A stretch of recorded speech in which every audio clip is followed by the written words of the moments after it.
好，我们各地的莲友们，大家早上好，阿弥陀佛。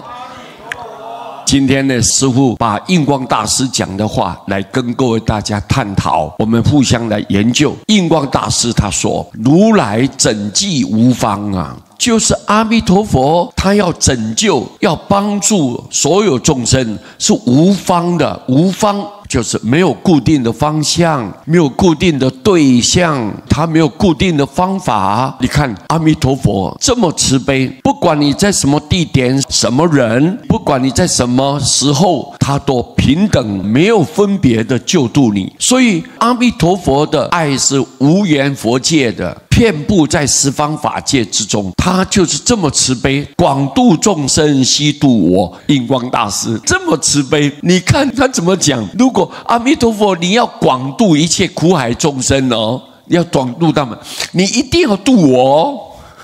你看，印光大师是大势至菩萨，他也仍然需要阿弥陀佛的救度啊。他说：“如果你救所有一切众生哦，但是不能把我舍弃掉哦，不能放弃我，你要救度我，你必须要度我。”你看，我们印光大师太慈悲了，也就是证明了大势至菩萨很谦卑，而且对阿弥陀佛的那一种仰靠，那真是任凭阿弥陀佛的救度，那种信心是非常的坚定的，从来都没有怀疑过，从来没有退转过。所以你看，他讲出这句话：“吾辈临贫没计啊，我们众生啊，孤零零啊，然后在十字路口观望，不知道何去何从，我们不知道哪个方向才是真正的依靠，才是真正美好的归宿。我们抬头一看，茫无目标啊！我们在那边啊，颠颠倒倒、糊里糊涂的，没有人来救度你。这个时候，你站在那边驻足不前呐，因为我们习气太重，我们的业障太深，没有办法靠自己的力量来跳脱，没有办法。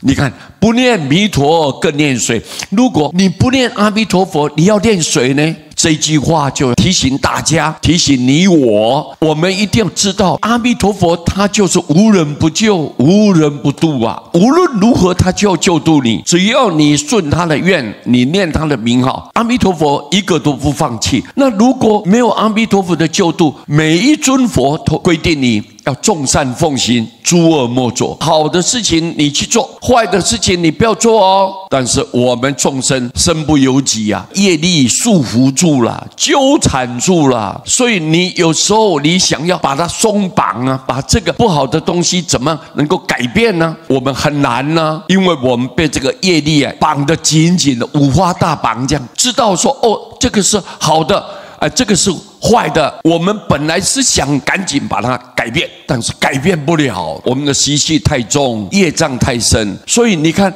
如果这个时候罪业这么重的人，烦恼这么重的人，你不念阿弥陀佛，要念谁？任何一个人他都没办法救你的，他没有这个愿力。只有阿弥陀佛是佛中之王，是光中之尊，只有他发了大愿，不管你的罪有多深，你的心污染有多重，你以前造的罪业有多么厉害，但是阿弥陀佛就是发愿，我一定救度你，只要你念一个佛号，我就救度你。这种情况下，我们本身要了解自己，靠自己的能耐没有办法的，所以我们只有念阿弥陀佛。如果不念阿弥陀佛，你要念谁呢？哪一个有这个能耐，有这个本事，有这种慈悲愿力来救你？谎言过去、现在、未来，没有一尊佛能够这样做，必须一定要符合他的条件，达到他的一个标准，他才救度你。但是我们达不到啊，我们很想说佛你要求的，